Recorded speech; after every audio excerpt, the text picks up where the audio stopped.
What's up, you guys? I'm over here with my good friend Cody from Movement Mortgage, and today we're gonna talk about how to get yourself financially ready to actually buy your first house or your first investment property. So Cody, before we go into all the most common questions people asking about home ownership and investment, tell me a little bit about your background. What did you do before you got into the mortgage business and started investing? Yeah, you bet. So I graduated college with a degree in finance. So I always knew I wanted to do something with money and numbers.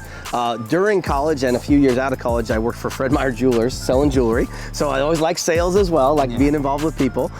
So then I went home for Christmas one time out of retail, and I was just burnt. I was over it, done with it. I had to get out of it. Ran into a buddy who was doing mortgages. He said, "You'd be great at this." The rest is history. That was 23 years ago. 23 years ago. And you got into the business. Yep. And you became a top agent. And then when did you buy your first house? Let me say that. Yeah, so I actually bought my first house before I got in the mortgage business. Yep. That was one of the other reasons kind of why I got in, because I had a not so great experience, and I thought, man, I could do better than that, right? And what year was that when you bought that? That was in 1999. 1999. Yep. And then fast forward today. Yep. How many doors do you have today? I have 128 rental units right now. 128 doors? Damn! Yeah. What do you think your gross revenue rent is? Oh, it's over 7 figures total. So over $1 million in gross rents received. After you minus all your expenses, what do you think you take home at the end of the day in your pocket, you think, roughly? It's about $25,000 a month. $25,000 passive income. Wait until my man get this whole thing paid off. $1 million plus. Folks, is that $1 million a year, I'm assuming, right? It's about $1 million a year, and it's all paid off. Yep. Okay, that's the big goal, folks, right? Owning real estate is where true wealth is. So let's start diving in some of the most common questions that everybody asks us. What do I gotta do to get ready for ownership? What do I gotta do ready to own some rental property like you guys? Yeah, you bet. I mean, the number one thing I could say is get an application into a mortgage professional, right? So we obviously do that. We work in all the states. If you can get the information in and see where you're at, right? When I say pull back the curtain, see what it looks like. What's your credit look like? What's your income look like? What do your assets look like? You might already be in a position to be able to buy something. You just don't realize it yet. And if you're not, then that person can help guide you and get you where you want to go to meet your goals. Yeah. So if somebody doesn't already own a house, buying their primary residence is going to be their best way into real estate. And that you can do with as little as a 580 credit score. So 580, FHA. FHA, owner-occupied, VA as well. If somebody's a veteran, 580 credit score is the minimum there. With conventional for owner-occupied, probably like 620 is going to be the measure. And then investment property, you're going to have a much better idea at 680 to maybe 700 for credit score. Now, why is it important that investment property, you got to get higher credit? Right, it's more risky, right? Oh, that's true. People tend to take care of their own house better than they would take care of anything else in hard times. Yep. Yeah. So how does someone build credit then if their low credit is low? Yeah. So there's like a couple different ways, right? There's three main types of credit. There's revolving credit, that's credit cards. Credit cards. Right? Installment credit, which is like a car loan or a student loan. And then there's mortgage, right? Which is for a house. So all three of those to get the best score possible. But most of the time, if you don't have a mortgage, right, you got to concentrate on the other two. That's right. So credit cards can be a really great way to build or improve scores. If you don't have great credit or no credit at all, a secured card would be a good idea. So go to your bank, they probably offer a secured card, Capital One secured, Open Sky secured, you could Google those and find them. Basically what you do is you pre-fund that account with about $300, they give you a $300 limit, right? So just your own money you're spending.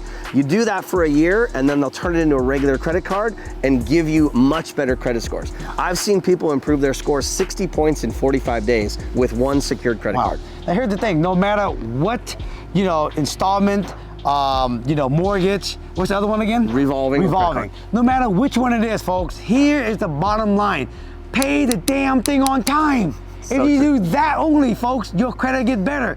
Okay, would you agree with that? That is right, absolutely right. Okay. Got to pay the bills on time. The other one is collections, right? So collections are important, and having a collection basically means that you took on an obligation.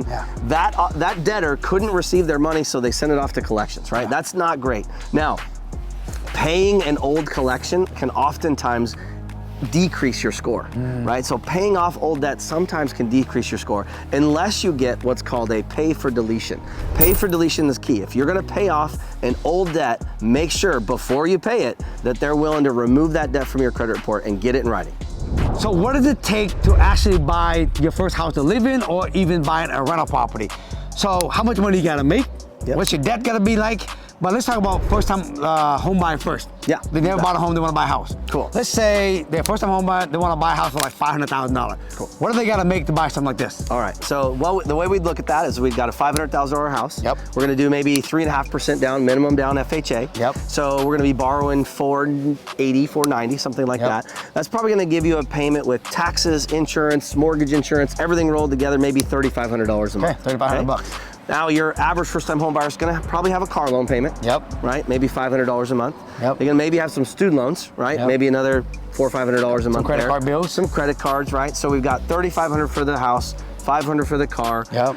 Another $500 for student loans and credit cards, right? That's what, $4,500? $4,500. Okay. So generally speaking, you're gonna need to make at least 2 times all of your debts in gross monthly income. Okay, so that means if we got $4,500 a month worth of expenses, we're gonna need about $9,000 a month of gross household income. There you go. That's, again, folks, you got to add up all your bills, okay? That's why it's important that you keep your bills and your debt low if you're gonna buy a house. Otherwise, you gotta make so much more just to cover the mortgage, That's to right. cover your house and all the miscellaneous stuff, okay? That's true. Now let's talk about, let's say somebody already own a house. Yep. They wanna buy a rental. Yeah. Let's say they wanna buy a duplex for $800,000. Cool. What do they need required to do that on top of they already got something now? Cool. So let's say that our first-time home buyer now, a year or two later, they want to buy a rental property. That's so right. they've got $4,500 a month worth of debt already. Yep. Now they're going to take on a new $800,000 duplex. Yep. They're putting 25% down on that one because it's non-owner occupied, right? Yes. It's an investment property. So their payment on that's probably going to be somewhere in the neighborhood of around $5,000 a month. Yep. Okay. Let's say that property rents for $6,000 a month. So in the mortgage world, we get to use that rental income to help offset your mortgage. Now I don't get to use all of it though. I've got to use a 25% vacancy, maintenance and management factor.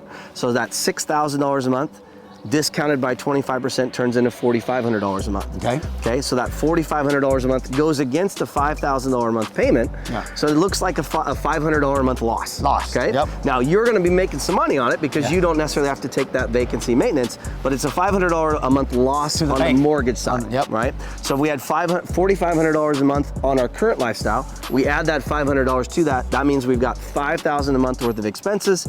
We got to make at least 10 grand worth of income. Yeah, so you have a total of $5,000 expense, now you gotta double that. That's right. 10,000, okay? Yep. Folks, this is why it's so important, right? That you understand how to do this. You gotta keep your debt low, you gotta know what you're gonna buy, you gotta know what type of property to buy so that you can actually qualify.